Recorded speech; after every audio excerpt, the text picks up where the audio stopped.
Në dritat e ftohta të spitalit Nën Tereza, ndodh diçka që askush se pret. Një vajzë e sëmur me leuqemi, me kokë të ruar dhe me këmishë të bardhë spitali, aratiset mes natës, zbathur dhe e vetëm. Asnjë mjek, asnjë infermiere, asnjë roje nuk arrin ta ndalë. Dhe ajo që ndodh më pas, kur një lypës i rrugës e gjen të humbur në shi, do t'i ndryshojë jetën të dyve përgjithmonë. Era e jodit dhe lagështia e mureve përzienin ajrin e rënd të spitalit. Monitoret binin si orë të ftohta hekuri dhe çdo frymëmarrje nëpër korridore dëgjohej si një jehon e sëmundjes. Në mesin e kësaj qetësie, një derë e bardhë u përplas me një zhurmë të fortë. Një vajzë u shfaq duke vrapuar. Ishte Lira, e vogël, me fytyrë të zbetë dhe sy që ndizeshin mes dritës së ftohtë. Ajo doli nga dera kryesore, duke përplasur këmbët e zbathura mbi pllakat e lagura nga shiu. Një infermiere bërtiti, Lira. Ndal, të lutem. Por zëri i saj u zhduk në bubullim. Rrugët ishin bosh. Vetëm dritat e makinave që kalonin her pas here pasqyronin trupin e saj të brisht, që përpiqej të shpëtonte nga diçka që askush nuk e dinte. Në anën tjetër të rrugës, pranë një kioske të braktisur, rinte ulur një burr me një batanie të grisur. Quhej Nolan. Ishte një ish ushtar që jeta e kishte hedhur në rrugë. Prej kohësh flinte aty, pranë një llambe të zbetë që ndiste fytyrën e tij të lodhur. Kur pa vajzën duke ardhur, u ngrit menjëherë.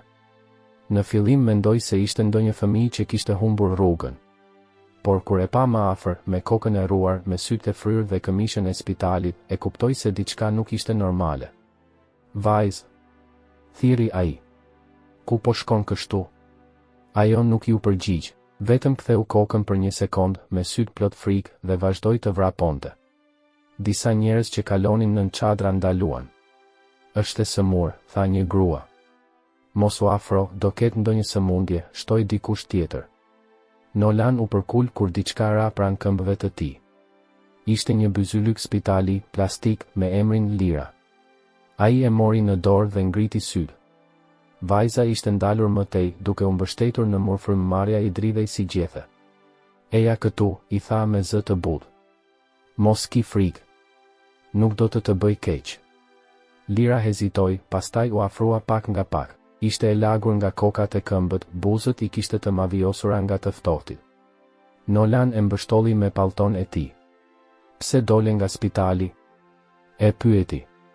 Ajo uli syt. Sepse më thanë që s'do zgjohem më nesër. Por unë dua të zgjohem vetë. Jashtë. Fjalët e saj i ngelen Nolanit në kokë si një krismë. Ai nuk dinte ç'të thoshte. Për një çast, mendja ju kthye vajza e tij, që kishte vdekur dikur në një repart tjetër të atij spitali. Në largësi, u dëgjua sirena e një makine spitali. Dritat blu ndriçuan qiellin gri. Nolan e kuptoi menjëherë, po e kërkonin, dhe pa menduar më gjatë, i tha, eja me mua. Mos u kthe. E mori për dorë dhe e çoi drejt një rruge të errët, pas ndërtesave të vjetra. Shiu binte me forcë, por ai e mbuloi me pallton e tij. U futën në një strehë llamarine, ku uji pikonte me ritëm të ngadaltë. Lira u ul dhe vështroi byzylykun që ai mbante ende. Jepma, i tha. Do ta mbaj pak, ja ktheu ai. Derisa të më tregosh pse po vrapoje kështu. Ajo heshti për disa sekonda, pastaj foli me zë të dridhur, sepse aty më shikonin si trup dhe unë jam ende shpirt. Nolan uli kokën. Shiu vazhdonte të binte, duke larë qytetin dhe mëkatet e tij. Dhe nën atë strehë të ftohtë, një vajzë që po ikte nga vdekja dhe një njeri që kishte harruar çështjeta, gjetën një strehë të përbashkët dhe një arsye për të mos u dorëzuar. Nata kishte kaluar ngadalë si një frymë e gjatë dhe e lodhur. Në strehën e vogël ku ishin fshehur, Lira dhe Nolani nuk kishin fjetur. Zhurma e shiut mbi llamarin binte si një orë që s'të lejon të harrosh. Jashtë, dritat e rrugës po fikeshin një nga një, dhe Tirana po zgjoheshte me zhurmën e parë të makinave e shitësve të qumështit. Lira ishte ulur pranë murit, e mbështjell me pallton e madhe të Nolanit. Ishte e zbeth, por syt i kishte zgjuar të kthjellët. Ai, ulur pak më tej, e vështronte në heshtje, duke përtypur një copë buke të thatë që kishte mbetur nga dita e dieshme. Nuk dinte çfarë të thoshte. Kishte frikë ta pyeste shumë, kishte ndjesinë se çdo fjalë e panevojshme mund ta prishte qetësinë e brish që kishte zbritur mes tyre. Zhurma e një karroce që kaloi afër i bëri të ngrinin kokën. Ishte zënije, Vesa, një shitse qumështi që çdo mëngjes ndalonte aty pranë për t'u pushuar pak. Ajo i njohu menjëherë sytë e Nolanin. Prap këtu? I tha, me zë të butë, por plot nënkuptime. Po kjo vajza? Kush është? Nolan nuk dinte si të përgjigjej. Lira uli kokën duke e fshehur fytyrën. Një fëmijë që humbi rrugën, tha ai më në fund. Do ta çojte njerëzit e vetë zënije, Vesa u afrua, i hodhi një vështrim vajzës dhe frymoi thellë. Uroj të mos kesh telashe, Nolan pëshpëriti. Shumë po kërkojnë një vajzë që ka ikur nga spitali. Kam dëgjuar në radio mëngjesin e sotëm. Ai e ndjeu stomakun t'i shtrëngoi. Sytë e Lirës u hapën. Po thuaj i pa me frikë, mos i beso gjithçkaje që thon, tha ai me një buzëqeshje të sforcuar. Kur Vesa u largua, heshtja ra përsëri. Vetëm pika e ujit që binte nga çatia prishte qetësinë. Pak më vonë doli dielli i zbet, por mjaftueshëm për t'u dukur. Rrugët filluan të mbusheshin me njerëz. Lira qëndroi e ulur me duart që i fërkonte për t'u ngrohur. Do më gjejnë, tha ajo pa pritur. Më njohin. Nolan e pa drejt në sy. Edhe nëse të gjejnë, tani nuk je më vetëm. Këto fjalë e tronditën. Nuk ishte mësuar që dikush t'i fliste me butësi. Për herë të parë pas shumë kohësh, ndjeu diçka që se njihte besim, por ajo qetësi zgjati shumë. Në rrugën ngjitur, disa burra po flisnin me zë të lartë. Njëri mbante një gazetë të lagur. Shiko, këtu, tha ai. E kanë vënë edhe në faqe të parë. Vajza e zhdukur nga pediatria e spitalit. E kërkojnë në çdo lagje. Nolan e dëgjoi. Në gazet ishte fotografia e Lirës me një buzëqeshje të vjetër para se t'i binin flokët. Ai e futi vajzën më thellë në stre. Mos lëvize, i tha me zë të ulët. Ajo e pa në heshtje. Sytë i mbushën me lot, por nuk foli. Vetëm mori frym thellë, sikur donte ta përpinte ajrin që i mungonte në spital. Pak më vonë, pranë tregut të vogël, një burr tjetër, Petro, që shpesh flinte në të njëjtën zonë me Nolanin, u afrua. Kush është kjo, shoku im? Pyeti me buzëqeshje dyshuese. Asgjë që të duhet ty, ia ktheu Nolan. Por Petro nuk u largua. Ai e njohu fytyrën e vajzës. Kjo është ajo që kërkojnë në lajme, tha me një ton të ulët. Dhe po e fsheh. E di çfarë ndodh për këtë? Nolan u ngrit. S'ke par asgjë. Dhe nëse më do të keqen, thuaje ku të duash. Petro e pa për një çast, pastaj u tërhoq.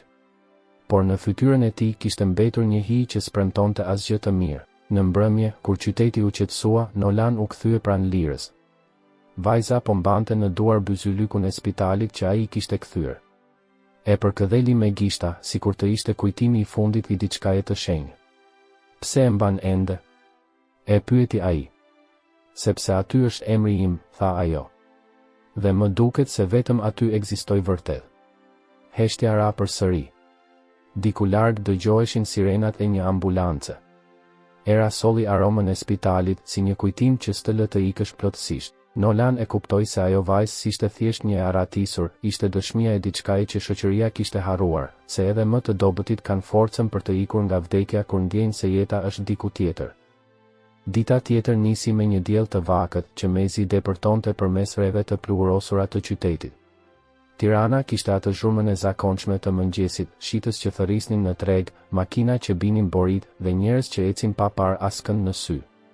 Por në hijen e një ndërtese të vjetër, në një streh prej llamarine, jeta po shpaloste një heshtje krejt tjetër. Lira ishte zgjuar herët. Sytë e saj të mëdhenj vështronin një objekt të vogël në duar, byzylykun e spitalit. E kthente e shikonte, sikur kërkonte përgjigje në ato shkronja blu që mbanin emrin e saj, por përtej emrit, ajo ndjente se kishte diçka tjetër. Një ndjesje e çuditshme, si një kujtim që donte të dilte në sipërfaqe, por nuk guxonte. Nolan po përpiqej të ndiste një zjarr të vogël me copa kartoni. Ai vështroi vajzën, pastaj e pyeti me kujdes, e di që në atë spital ke lënë diçka pas, apo jo? Lira ngriti syt, por nuk foli. Në fytyrën e saj u pa një dridhje e lehtë. Nuk është thjesht frikë, vazhdoi ai. Është kujtim. Çfarë ndodhi atje? Ajo mori frym thellë, sikur po mblidhte guximin. Ka gjëra që nuk duhen treguar, tha më në fund. Por ndonjëherë, trupit i kujtohen më shumë se mendjes. Në atë çast, një burr i moshuar ju afrua. Ishte mentor Leka, një njeri që njihte çdo fytyrë të rrugës. Ishte pastrues në tregun e vjetër, por dikur kishte punuar në spital. Ai pa vajzën dhe ngriti vetullat. Kjo më duket e një orë, tha duke u afruar. Nolan u ngrit në këmbë. Nuk e njoh. Është thjesht një fëmijë që po e ndihmoj. Mentori Subin. Ju afrua pak më shumë dhe vështroi byzylykun në dorën e vajzës. Lira K. Pëshpëriti ai. Kam dëgjuar këtë emër vite më parë. Lira ngriti kokën me tronditje. Si tha? Pyeti me zë të dridhur. Burri u ul ngadalë në tokë, si dikush që mban një barë të rëndë. Në vitin 2015 punoja në repartin e pediatrisë. Kishte një rast që askush se harroi dot. Një vajzë e vogël me leuqemi që humbi pas një transplanti të dështuar. Dosja u mbyll pa pritur. Mjekët thanë se kishte ndëruar jetë, por trupi i saj nuk u gjet kurrë. Fjalët e tij u përhapën në ajër si një re pluhuri të rëndë. Lira mbeti e ngrirë. Fryma i u ndal për pak çaste. Jo, pëshpëriti. Unë jam ajo vajzë. Nolan e pa me tronditje. Çfarë po thua? Lira u ngrit në këmbë, syt i mbushën me lodh. Më mbajtën gjallë me ilaçe që s'duhej t'i merrja. Mjekët nuk e donin që unë të flisja. Një natë dëgjova që po flisnin për një transplant që kishte shkuar keq dhe se dikush do merrte fajin në heshtje. Unë isha ajo dikush. Mentori uli kokën. Po, tani më kujtohet. Ishte një mjek. Kelmendi. Ai u zhduk nga spitali menjëherë pas asaj nate. Thuaj se kishte falsifikuar raportet. Nolan e ndjeu trupin t'i ngurtësoi. Emri i atij mjeku i tingëllonte i njohur. Diku, në një cep të kujtesës, i rikujtoi djalin e tij të humbur, që gjithashtu kishte vdekur në atë spital. Edhe i mbir ishte në atë repart, tha ngadalë. Thanë se s'pati shans, por tani po më duket sikur gjithçka ka lidhje. Një heshtje e thellë ra. Në për rrugë dëgjoi zëri i shitësve, por aty, në atë cep të harruar të qytetit, 3 shpirtra ndjen se po shikonin një plagë të vjetër që po hapej përsëri. Pa pritur, një figurë kaloi pranë tyre. Ishte Petro, i cili dje kishte parë Lirën. Ai ndaloi për një sekond, pastaj u kthye dhe iku me nxitim. Nolan e kuptoi menjëherë se diçka e keqe po afrohej. Duhet të largohemi, i tha Lirës. Tani. Por ajo qëndroi pa lëvizur, po shikonte byzylykun që mbante në dorë. Brenda këtij plastiku ka më shumë të vërtetë se sa në gjithë spitalin, tha ajo me zë të qetë. Nuk dua të ikim më. Dua t'i tregoj botës kush jam. Nolan e mori për dorë me forcë. Jo tani. Kur të vi koha, do ta bëjmë bashkë. Në largësi, dritat e makinave blu nisën të ndizeshin. Sirena e një patrulle u dëgjua në rrugën kryesore. Mentori u ngrit me vështirësi. Ata s'do të ndalen derisa ta gjejnë. Por kujtoje, bi, e kaluara gjithmonë kthehet, edhe kurse thërret. Lira mori frym thellë, duke parë qiellin ngri mbi kokë, dhe në atë moment shiu nisi përsëri të binte. Mbrëmja kishte rënë përsëri mbi qytet dhe qielli ishte bërë një pasqyrë plumbi ku bubullimat rrinin pezull, si kujtime që nuk duan të bien. Lira dhe Nolani ishin fshehur në një depo të braktisur pranë lumit të lanës. Kishte aromë myku dhe hekur të ndryshkur, por ishte vendi i vetëm ku askush nuk i kërkonte. Mentori, burri i moshuar që kishte punuar dikur në spital, erdhi sërish atë natë. Me vete mbante një dosje të vjetër, të lidhur me kapse të zverdhura. Ai e vendosi mbi tavolinën e drunjë dhe foli me zë të ulët, kam kërkuar gjithë ditën. Këto janë kopjet e vetme që mbeten nga dosjet e vjetra të repartit të pediatrisë. Të tjerat i kanë zhdukur. Lira e preku me kujdes dosjen, sikur po prekte diçka të ndaluar. Në faqen e parë ishte fotografia e saj, me flokët e gjatë dhe me buzëqeshjen e një fëmije që se njihte më. Poshtë shkruaj, pacientja Lira K, transplant palce kockore, përgjegjës, Kelmendi. Sytë e Nolanit u mbushën me dritë të ftohtë. Ai emër e kam dëgjuar shumë herë, tha ngadalë. Djali im, Arti, vdiq nën kujdesin e atij mjeku. Edhe mua më dhan arsyetime, dokumente që s'merrnin vesh as mjekët e tjerë. Mentori I pohoi me kokë. Kelmendi u zhduk. Por para se të ikte, u fol se kishte përfituar para nga një program donacionesh për kërkime mjekësore. Të vegjlit si Lira u përdorën për prova të fshehta. Lira ngriti kokën, e tronditur. Po unë? Pse më lan të jetoj? Burri e pa me sy të trisht. Ndoshta ishe dëshmia e gjallë që ata nuk donin të ekzistonte. Në atë çast, një zhurmë nga jashtë I bëri të ngrinin kokën. Dritat e makinave ndriçuan derën e depozitës. Dikush po afrohej. Nolani doli menjëherë jashtë dhe pa Petron që vinte me 2 burra të panjohur. E gjeta, tha Petro, me ton fitimtar. Po fshihet këtu. Kam ardhur t'ju tregoj ku. Njëri nga burrat kishte një uniform të errët dhe një logo spitali në xhaketë. Ku është vajza? Pyeti ftohtë. Nolan ju afrua, duke e mbajtur trupin përpara derës. Largohu, I tha. Nuk keni të drejtë. Ajo është paciente e zhdukur, ja ktheu tjetri.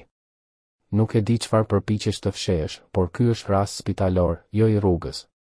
Mentori doli nga brenda, me dosjen në dorë. Ju nuk doni ta ktheni në spital, tha me zë të prerë. Ju doni ta zhdukni përfundimisht. Këtu brenda ka prova që ju djegin më shumë se çdo flak. Njëri prej burrave u përpoq t'ia rrëmbej dosjen, por Lira doli nga prapavia me sytë që I digjnin nga zemërimi. Mos më prekni më. Bërtiti. Nuk jam më trup që e trajtoni si letër. Për një çast, të gjithë heshtën. Edhe bubullimat u ndalën. Nolani e kapi për dorë dhe e tërhoqi drejt rrugës pas. Mentori, duke u përpjekur t'i ndalonte burrat, u rrëzua në tokë. Por para se të binte, arriti t'i hedhte Nolanit dosjen. Ruaje. Bërtiti. Aty është gjithçka. Ata vrapuan me shiut me dosjen nën krah. Lira mezi merrte frym, por sytë e saj ishin të ngulur përpara. S'dua të fshihem më, pëshpëriti ajo. Dua ta tregoj. Dua t'i vërtetoj botës që nuk isha as gabim, as numër. Do ta bëjmë, I tha Nolani. Por jo tani. Tani duhet të mbjetojmë. Ata u ndalën në një urë të vogël, ku uji I lanës përplasej në gur. Lira hapi dosjen, faqet ishin të lagura, por njëra dukej më e errët, një raport me firmën e Kelmendit. Në fund kishte një shënim të çuditshëm, të dhënat e rastit 04 duhen mbyllur. Subjekti nuk duhet të ketë identitet të mëtejshëm. Nolani e lexoi dhe ndjeu gjakun t'i ngrinte në vena. Subjekti? Kështu e quanin një fëmijë? Pëshpëriti ai. Lira e shtrëngoi letrën me duar që I dridheshin. Ja pse nuk donin të më kthenin. Sepse nuk isha njeri për ta. Ishte si të më kishin zhdukur 2 herë, një herë në trup dhe një herë në letër. Ata qëndruan në heshtje, vetëm me zhurmën e ujit që rrifte poshtë urës. Njerëzit në qytet vijonin jetën, pa e ditur se, shumë pranë tyre, e vërteta e një fëmije të harruar po merrte frym për herë të parë pas viteve. Mentori më vonë u kthye I gjakosur, por gjallë. Sytë I ndritnin nga vendosmëria. Duhet ta përhapim këtë histori, tha. S'ka më kthim pas. Nolani e pa drejtë në sy. Asgjë që ndodhi atëherë, tha me ton të thellë, nuk ishte rastësi. Lajmi për vajzën e arratisur u përhap si zjarr në të gjithë Tiranën.